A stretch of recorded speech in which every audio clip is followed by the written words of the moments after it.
Lucy Nerds! Estamos aqui com a nossa tradicional Lucy Live dos domingos e, como não poderia ser diferente, hoje nós vamos falar de Demolidor, terceira temporada na Netflix. Gente sem dormir aqui, meu amigo, movido a café, né? Por isso turbinados aqui hoje. Se todo mundo tiver um pouco no speed, falando muito rápido, você já sabe o que é. Conta disso. Falando da série do momento aí, Demolidor, de antemão. Rapaz, estamos bem. Primeiro, eu acho que situar quem é público de quadrinhos, né? Não, melhor ainda, vamos situar quem está acompanhando as séries, todas elas, do Netflix. Não é necessário que você tenha assistido Luke Cage, não é necessário que você tenha assistido Punho de Ferro. Tem uma citação dos acontecimentos do Defensores. Né? Não teria como deixar, até porque o plot veio de lá. Veio no pós-crédito de lá, né? Mesmo que você não tenha assistido Defensores, não é essencial para acompanhar a terceira temporada. Exatamente, não prejudica em nada. Ela se conecta de fato com elementos da segunda, ela segue a narrativa. A única coisa que ela aproveita é realmente aquele finalzinho ali de Defensores, mas tem um resumo que lhe situa muito bem. E você pode partir dali. Então não há necessidade de ter assistido séries anteriores, a não ser a do próprio Demolidor. Exato. Se você pegou a primeira e segunda temporada do Demolidor, você está tudo em ordem para poder assistir a terceira. Exato. Outra é o arco que eles adaptaram, né? Já tinha dado o plot. Justamente, seria aqui o da Queda de Murdoch. A Queda de Murdoch. Eu estou aqui com minha cópia do Frank Miller, né? Nós já falamos desse quadrinho, então quem tiver interesse, vá lá buscar nos nossos vídeos no YouTube. E também houve quem tivesse especulado que teria sido feita uma adaptação do Demolidor Diabo da Guarda. Que é do Kevin Smith. Kevin Smith é aquele lá do Silent Bob. Isso, não é? Exatamente. Escritor, né? Ele é muito conhecido como diretor e escritor de filme, não é? E o personagem que ele interpretou icônico era o Silent Bob lá, né? O que é que se pode dizer dos arcos? Os arcos estão adaptados, pelo menos o da Queda de Murdoch. O Diabo da Guarda muito sutil. Sutil. Tem alguma coisa também lá do Homem Sem Medo, né? Que é outro quadrinho. Mas não estão, e eu acho que isso é um mérito. Não estão da forma que está no quadrinho. É uma história que pega a essência, digamos assim, a ideia, mas trabalha num arco completamente diferente. É algo realmente inédito. O que a gente sempre fala poxa, o pessoal fica querendo inovar demais e aí faz besteira. Mas vejam, inovar demais é no sentido de pegar, de repente, e mudar muito a personalidade do personagem. E aí tentam se criar histórias, às vezes muito mirabolantes, e aí acaba descaracterizando o herói. Foi o que aconteceu, por exemplo, com o Justiceiro, que a gente já falou aqui. A série é bem produzida, mas não é o Frank Castle para quem lê quadrinhos. Não é? É um outro Frank Castle. Comenta quem? Então, mas a série é boa. O Justiceiro, na participação dele no Demolidor, tá muito melhor que na própria série. Mais fiel. E o que eles fizeram agora com o Demolidor? Desde o início, na verdade. O Demolidor ele já veio numa pegada realmente bem fiel aos quadrinhos. Mas eu acho que eles conseguiram muito mais. A gente vai falar um pouquinho, vamos desenvolver isso, mas já dando as minhas primeiras impressões, eles conseguiram essa adaptação em termos de personalidade do herói, de ficar muito mais fiel por conta do conflito religioso. Sim, de fato. Porque é muito forte. No Diabo da Guarda a gente vê muito isso. Então por isso que eu falei, a adaptação em relação ao Diabo da Guarda, ela é um pouco mais sutil, talvez em relação a um comportamento ou outro. O fato dele transportar a base dele para a igreja, não é? Então tudo isso são elementos assim que mais sutilmente foram da adaptação, pelo menos o que eu reconheci em relação ao Diabo da Guarda. Vamos falar um pouco dos aspectos da série. De antemão, eu quero já alertar que a gente vai tentar não falar nada essencial. Mas haverão alguns spoilers, porque uma coisa ou outra a gente vai ter que comentar, principalmente referente ao primeiro e segundo episódio. Não vamos tentar falar de cena, descrição. Né? Mas vamos falar de personagens, vamos falar de alguns elementos, isso, em geral. Uma das coisas que eu gostei muito, né, e eu tenho observado um pouco mais nessa série, é o diretor de fotografia. O cara, não sei quem é, não pesquisei, mas seja quem for, o cara tá espetacular. Porque aí vem, spoiler. A série inicia com o Demolidor ali com um problema, né, com seus poderes. Tomou uma surra E por conta disso ele tá... E bem como consequência era de se esperar que alguma coisa tivesse acontecido do desfecho dos defensores. Basicamente o que ele reclama que a audição dele tá ruim. Principalmente no ouvido direito. É como se ele tivesse ficado cego dentro da cegueira. Exato. Né? Porque ele enxergava na cegueira por conta da audição. E aí o mérito. Tem um trabalho de áudio também, mas a câmera, ela faz muito bem. Eles tentam passar a ideia do desconforto do Matt Murdock através da linguagem visual da câmera. Então toda vez que o ponto de vista, e não é exatamente o ponto de vista dele, a câmera pega meio de ombro. E aí mostra tudo embaçado, que seria mais ou menos como ele estava enxergando. Todas as coisas embaçadas, aquele som vindo bem abafado no ouvido dele. Zumbido, né? Aquele zumbido, E é interessante que quando a câmera muda para outro personagem, aí esse efeito cessa.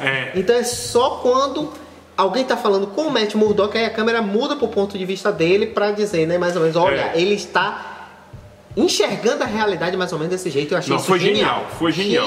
Eu falei, rapaz, o diretor de fotografia conseguiu, sem efeito especial, sem nada, apenas com o jogo de câmera e o efeito sonoro. E desfoque. Conseguiu passar desconforto do Matt. Eu me senti enclausurado, que é mais ou menos você percebia realmente. Então imagina você, ó o círculo. Você teria que, o Charlie Cox, ele teria que interpretar um personagem que é cego, mas que enxerga através da audição, mas que estava cego por conta da perda da audição dentro da cegueira inicial. Olha a confusão que ia ser. Realmente, se fosse só para tentar falar, eu não tô enxergando. Sim, para um cego até que ponto isso é novidade. E realmente, a solução técnica que eles deram... Não, aí foi simples. Foi sensacional. Só a título de exemplo, para quem não assistiu, eu não recomendo que assista, mas... o filme do Demolidor com o Ben Affleck, eu gosto do Ben Affleck, mas ele tem esse ponto baixo aí na carreira dele. Eles tentaram mostrar ele enxergando com aquele efeito especial, que as gotas caíam e ele formava uma ressonância, e aí tem um efeito especial de como seria o radar dele, como é que ele enxerga as coisas ali, né? O som vibrando ali, ele meio que enxerga o caminho que o som tá fazendo, como se fosse uma espécie de sonar mesmo. Mas é um efeito especial. E isso eles conseguiram passar, eu acho que de forma mais efetiva. Foi. Só com a câmera. Porque eles acabaram conferindo uma experiência imersiva. Exato. Altamente imersiva, porque você sente a agonia. Não, foi genial. No aspecto técnico, realmente, essa série, ela teve, eu diria, na minha plenitude leiga enquanto cineasta, mas eu diria que ela é praticamente irretocável. Sim. Nos aspectos técnicos. Eu achei ela... Outra coisa que eu queria observar é o seguinte: o desenvolvimento dos arcos dos personagens. Essas séries a gente já espera, eu acho que foi o que estragou inclusive o Justiceiro, ela no meio ela vira meio que novela. Sim. Né? Sempre tem os arcos dramáticos e tal, mas os arcos dos personagens, o primeiro episódio e boa parte do segundo nem tem ação, é praticamente drama. Mas é um drama desenvolvimento que lhe prende. Você fala assim, rapaz, isso tá muito bom. É um negócio assim... que você fala assim, caramba, velho, eu assistiria o resto da temporada se fosse sem ação. Mesmo sendo só naquela pegada. Muito bom. Primeiro, tem o mérito dos atores. Sim. Olha, o arco do Fog conseguiram dar uma importância que o personagem no quadrinho, às vezes ele fica meio que relegado ao amigo do Demolidor, né? Muitas vezes ele é apenas um amigo mesmo. O amigo do Demolidor. O cara não tem relevância nenhuma. Assim, tá lá, mas se sumisse... Podia ser um cachorro no lugar que estaria tudo bem. Conseguiram dar uma importância, fazer uma puxada de arco pro cara. O Rei do Crime, aí não tá no trailer, né? Claro, a gente sabe que ele volta. Sentido Onofrio, rapaz. E eles estabeleceram, porque o vilão, eles pegaram a essência, ele tem que ser a antítese do herói. Exatamente. E tá muito bem escrito, tá muito bem desenvolvido. Eu falei, rapaz... Eles têm ali os pontos que eles têm em comum e onde eles se afastam, muito bem trabalhado. O que é uma crítica recorrente aos filmes do universo cinematográfico da Marvel, que é justamente a pobreza dos vilões, de maneira geral, né? Eles são muito superficiais, tal, tirando não é o caso. O Thanos, em algum aspecto o Ultron, né, que poderia ter sido melhor trabalhado também, mas enfim. A série ela ganha porque são 13 episódios, né? Então você tem ali de 47 a 54, 57 minutos. Então, bem ou mal, você vai ter aí de 11 a 12 horas e pouco. Sim. Então, de fato, você permite que você consiga aprofundar mais.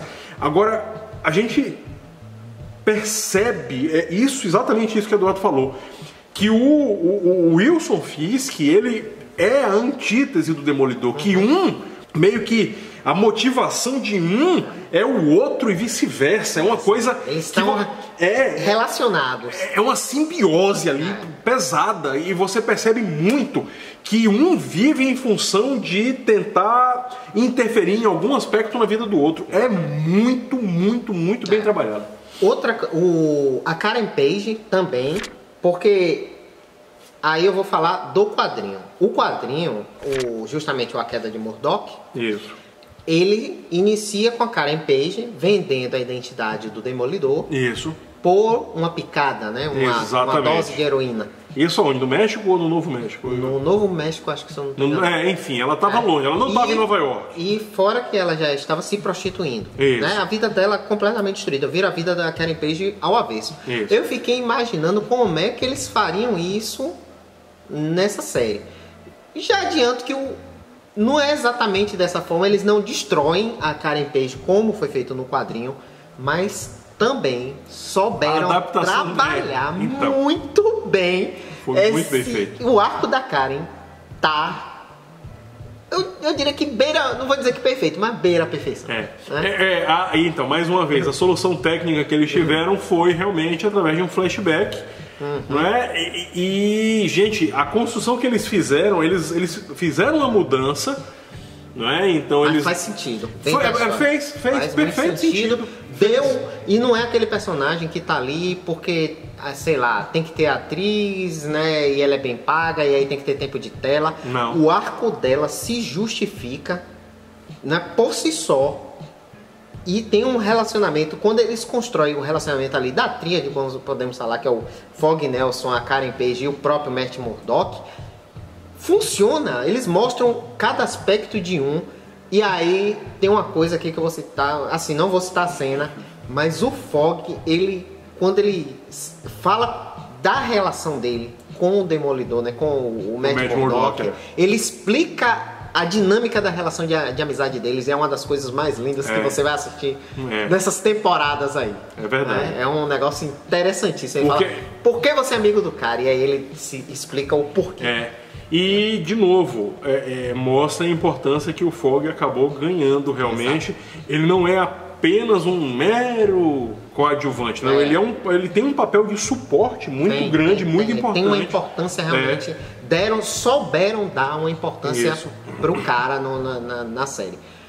Outro, aí, não sei se pode dizer se é spoiler, porque já foi divulgado. Já foi meio que divulgado, todo mundo já sabia. O Mercenário aparece. Isso. Só que aí, novamente, eu não acompanho muito do Mercenário em outras publicações. Eu li alguma coisa dele justamente na revista do Demolidor, né, que é onde ele aparece mais, uma outra publicação da Marvel. Nunca vi este personagem ser desenvolvido com um nível de profundidade, inclusive para justificar as habilidades dele como ele foi nessa série. Você acredita que você fala, não, realmente, esse cara pode existir por as motivações que são apresentadas na Então, porque vamos lá, dentro do universo dos heróis urbanos aí que a Netflix tentou criar, a gente tinha realmente a pegada mais próxima da realidade para o Demolidor, né? Algo mais concreto, mais palpável para o Demolidor. O próprio Luke Cage, né? Tinha lá o Experimento, tal, a Jessica Jones. O Punho de Ferro era nota dissonante nisso aí. Exatamente. Porque tinha que invocar o poder do dragão imortal, não sei o que, o Punho de Ferro, com luz, entra muito no aspecto de lenda, né? Isso. Mas dentro desse micro-universo, né, do Demolidor que foi criado, eles tentam sempre deixar a coisa muito pé no chão. Sim. Tudo bem, teve o arco do tentáculo, né, da segunda temporada dissocia um pouco. Mas acho que aquilo ali é porque ia entrar nos defensores. Exatamente, exato. Né, tanto que ele prepara para... Isso. É resolvido nos defensores. Exato. Mas de qualquer forma, quando ele traz realmente o Poindexter, né, o Benjamin Poindexter, que é um dos nomes possíveis para o mercenário dentro da mitologia do quadrinho, realmente, como o Eduardo falou, fica palpável demais. Você acredita, você compra a história. Você compra a história. É muito palpável.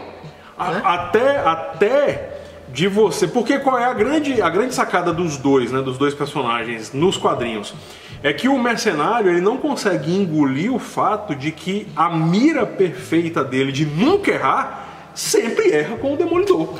Então ele não engole isso. Então o Demolidor, embora ele tenha vários outros inimigos e tal, é como se o arqui-inimigo do mercenário é que é o Demolidor nos quadrinhos. Porque acaba se tornando meio que uma obsessão em alguns aspectos, né? Em determinados momentos, se torna meio que uma obsessão por conta disso. E aí, isso foi muito bem trabalhado também. Muito bem trabalhado, muito bem resolvido. A parte dramática, ele tem uma narrativa dramática. Sim. É um vilão extremamente bem desenvolvido. E aí eu vou fazer uma crítica, diferente do que pra mim foi o Retalho, por exemplo, na série do Justiceiro. Sim. O Retalho fica bom no último episódio. Pois é. Você passa. Aí você fica perguntando, pô, por que não pularam? Justiceiro você podia assistir o primeiro, o segundo, o terceiro e pular pro último. Porque o resto desenvolveu como novela. Demolidor, todos os episódios estão interligados, todos são essenciais, todos vocês se divertem. E aí é onde a gente fala, olha a responsabilidade realmente da equipe criativa e do showrunner aí em questão. Porque ele não ia trabalhar só um vilão, ele trabalhou 2 vilões. De fato. Porque tudo bem, ele continuou o trabalho que ele já tinha dado divinamente bem pro Vincent D'Onofrio, né, como Wilson Fisk, e aí pegou o Wilson Bethel, que chegou aí como Benjamin Poindexter, né, que é uma das possíveis identidades, como a gente falou, do mercenário. E ele conseguiu trabalhar de forma muito bem, mas trabalhou muito bem mesmo. Não, eu gostei. Tem para aqueles que estiverem curiosos, né? Tem a cena sem corte da... 4º episódio, como característica da primeira e da segunda temporada, na terceira sempre também tem. A cena do Demolidor sem cortes. E foram 11 minutos dessa vez, não dele brigando no corredor, né? Sem cortes. 11 minutos. E parece que dessa vez foram 11 minutos. Sim. Porque o que aumentou o desafio. Que não é minha melhor, eu ainda prefiro a das outras temporadas. Sim. Eu acho que a da primeira, inclusive, mais me passa. Porque. Aquela cena me cansa, porque você vê que o Demolidor tá exausto e você se sente. Mas é o que eu ia falar agora. Você sente a exaustão, né? É o que eu ia falar agora. Na primeira temporada, aquela cena ela foi trabalhada realmente na pancadaria bruta o tempo inteiro. Sim.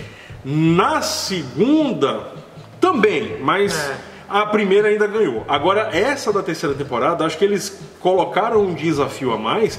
Porque não é só coreografia de luta, tem as interpretações. Sim. Porque tem fala no meio, tá? A gente não vai soltar com mais detalhe e tal, mas por isso que acabaram tem uma dinâmica diferente. Então, por isso que acabou gravitando. Se eu não me engano, eu não cronometrei quando eu assisti, mas eu vi na internet alguma coisa. Se eu não me engano, são uns 11 minutos. Realmente é um trabalho... Bem feito. Eu, de um modo geral, e outra, aí o roteiro... Tirando um ou outro aspecto, mas eu gostei porque o roteiro, finalmente, o roteiro não lhe trata como idiota. De fato. E isso aí é uma coisa que eu acho que tem feito falta nos filmes e nas séries. O didatismo roteiro excessivo, não tem, entendeu? Não tem. O roteiro tá lá, tá colocado de forma, não fica esfregando a sua cara, meio que tentando lhe conduzir, entendeu? As coisas são o que são, né? Exatamente. Uma vez ou outra eles até caem um pouco nesse didatismo, mas de um modo geral eles deixam que você, o próprio, tire suas conclusões, faça suas interpretações, e eu gostei disso. Ele dá um espaço para você, espectador, e eu gosto muito disso. E justamente por conta de algumas soluções práticas, eles acabam facilitando ainda mais essa ideia de cortar esse didatismo excessivo. Não, vem, assista, tire suas conclusões. Olha, o showrunner, esqueci o nome do cara agora, ele já falou das ideias dele para a 4ª temporada. Não houve anúncio oficial da Netflix falando de quarta temporada do Demolidor. Eu também acredito que sim. Assim, Demolidor, dessas séries, né, de todas, foi a abertura, né? E aqui tá melhor. Aqui tá melhor. Aqui tá mais amarradinha. E eles resolveram alguns problemas. Por exemplo, aí vou dar um único exemplo.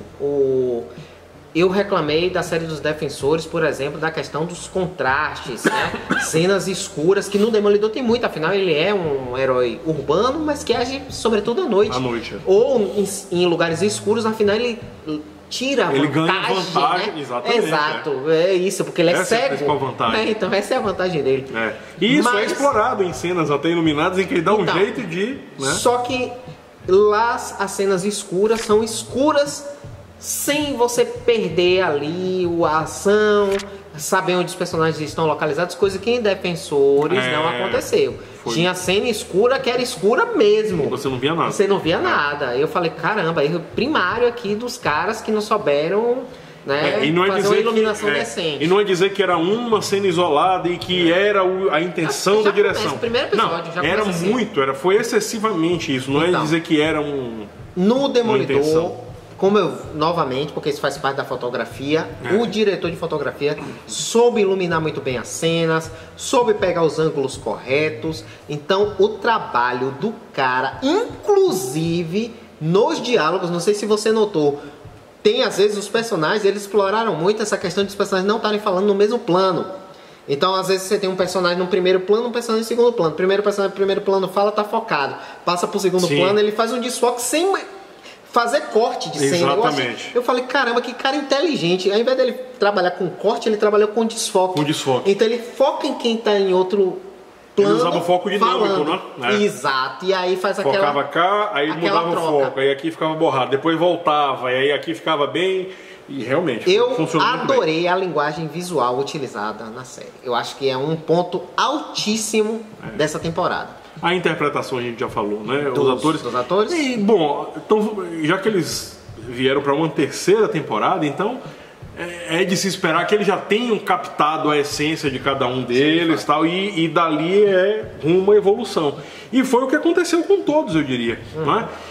Talvez um aspecto que tenha me incomodado um pouquinho nessa temporada, eu não lembro qual foi o número do episódio, mas é um episódio em que eles vão trabalhar justamente o background da Karen Page.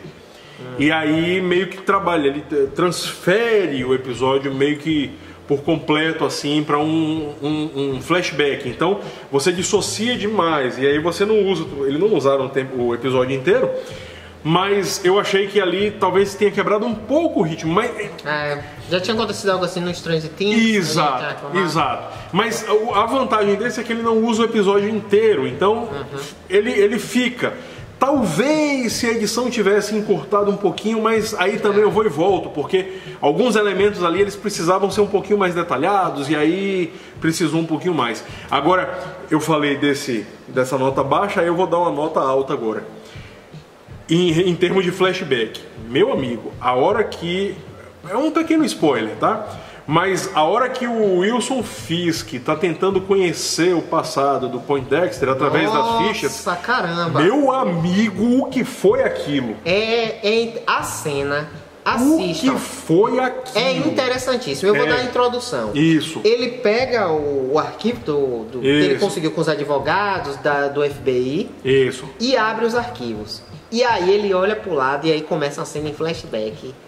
E é lindo. Pra dizer o mínimo, é lindo. Tudo bem que era um vilão conhecendo a história de outro, mas lindo. O recurso técnico que eles utilizaram foi fenomenal. Muito um ponto altíssimo. Novamente, fotografia. O cara que pensou naquilo ali. Exato. Né? Enfim, assistam. É logo nos primeiros, acho que é o terceiro, quarto episódio. É no começo, Assistam. Essa série, ela tem tudo realmente para ser um sucesso. Porque fizeram um trabalho de superação. Pegaram realmente um nível que já estava alto ali, né? E, a meu ver, não decepcionaram os fãs. Não. Entregaram realmente o que prometeram que os fãs mereciam. E aquilo do uniforme, a grande A grande discussão do século, o uniforme dos super-heróis no cinema. Sim. Como ele vem do final de Defensores, meio que ele larga o uniforme de lado. Mas sabe que mesmo o uniforme adaptado dele... É algo do arco do Homem Sem Medo, por isso que eu digo que tem alguma semelhança com o Homem Sem Medo. Exato. Mas, então, mesmo esse uniforme adaptado dele, que não é um uniforme, mas é aquela roupa preta que a gente viu lá na primeira temporada, mas isso pra mim, desde o início, sempre teve cara de Demolidor. Não é porque, tudo bem, o Demolidor usa o vermelhão, então é aquela coisa pra fazer a alusão ao diabo mesmo, né? Não é? Que é Daredevil. A tradução sai como Demolidor, mas se a gente fosse pegar uma tradução ao pé da letra, seria o diabo ousado, o diabo destemido, exato, né? Por isso que é o DD, né? Daredevil, né? E se fosse uma tradução literal ficaria esquisito. Por isso que acabaram jogando aqui no Brasil como Demolidor. Já teve na tradução, acho que já foi chamado de Destemido por alguma tradução. Isso, já teve. Então, mesmo aquela roupagem que eles dão para aquele uniforme preto, né, como o Eldar falou, referenciado do Homem Sem Medo, mas, gente, você percebe a essência do herói ali. E o que é interessante talvez mais do que vários outros heróis, é você perceber que ele não se desliga da essência dele, independente dele estar com o uniforme ou não. Você vê que tem hora que ele tem que fazer as coisas e ele tá nem aí, não é? E isso é interessante no Demolidor. Toda a questão do conflito religioso foi trazido muito bem, não é? Muito bem forte, muito bem trabalhado. O Charlie Cox, nossa, ele já tinha ido muito bem na primeira temporada. A segunda, talvez, não é que decepcionou, mas ela não foi além da primeira. Eu gostei. Eu acho eu gostei muito. Ele funciona, a parte dele com o Justiceiro funciona muito bem. Não, perfeito. Inclusive o Justiceiro rouba a cena um pouco. Então, não é? Funciona muito bem. Mas eu digo assim, em termos da inovação, mas essa terceira, ela pegou o que eu já tinha de expectativa em relação ao primeiro e jogou mais pra cima. Então eu diria que eles vão ter muito trabalho pra me convencer numa quarta temporada, porque... Eu acho que se mantiver esse nível vai ser muito bom. Por fim, ele tem para aqueles, não é essencial, mas para aqueles que acompanharam os quadrinhos, tem ali isso que eu gosto, que é a cereja do bolo, né? É o caldinho. O cara vai lá e tem aquele fã, porque como eles mexeram muito na história, e a meu ver isso não é demérito nenhum, porque é outra mídia, ele entrega o arco só que contado de uma outra forma. Eu gostei, né? Você é surpreendido, você fala, pô, o cara saiu da linha do quadrinho, e agora? Mas sai bem. Sai muito bem. Mas ele não esquece o leitor de quadrinho. Então, as referências para quem lê o quadrinho estão lá. Então, citando algumas, eu vou citar aleatório porque aí só quem leu realmente vai entender. Então, tem o Táxi no Rio, tem o Não Há Corpo, né? Coisinhas pequenas assim. Ele não esqueceu do fã do quadrinho. Ele falou, você é o fã do quadrinho? Tá aqui. Isso aqui foi um fanservice sutil. Sabe o que eu gosto? Se você não leu o quadrinho, a cena tá lá e ela lhe serve. E se você leu, você fica... É o plus, você representa, você... Pô, isso foi pra mim. Você fala, pô, isso foi pra mim. Eu me senti acolhido, eu me senti abraçado. Exatamente. Eu me senti acolhido. É por aí. Então, aqui, com o coração alegre, eu digo que vão assistir Demolidor. Vocês não vão se arrepender. O grau de violência é um aspecto que eu queria ressaltar. A violência é uma série de 18 anos, né? Foram pro All-Rated. Só que uma coisa que eu gostei, tem muita morte, claro, né? Sempre tem, mas eu acho que eles migraram um pouco para uma violência mais psicológica ao invés só de uma violência física. E isso pra mim também deu outra camada pra série que eu particularmente gostei bastante. Então, de fato, recomendadíssimo. Demais. Trabalho com um primor. Né? Reserve aí 12 horas aí da sua vida pra você... Foi tudo isso? São 13 episódios, com 47 a 57 minutos. Vai dar aí de 11 a 12 horas. Então reserve 12 horas de sua vida. Assista. Bom, isso considerando que você já assistiu as duas primeiras. Se não, pode triplicar aí. Reserve umas 36 horas para assistir a sequência de Demolidor, que vale muito a pena. Vale demais. Não é um tempo perdido de forma nenhuma. De forma alguma. Então... é isso? É isso aí. Podemos, acho que, nos dar pontos concluídos, né? Trabalhos concluídos, satisfeitos. Recomendando aí, então, essa série do Demolidor, o Homem Sem Medo. Youssef, nossa frase de efeito. Para não termos problemas nem com royalties, nem com direitos autorais, nem com a cegueira dentro da cegueira, nem com a fúria contida e às vezes explosiva de Wilson Fisk, e nem com a mira perfeita de sempre acertar na música do Mercenário, Basinski Alucinegues! Grande abraço! Valeu, gente! Valeu, brigadão!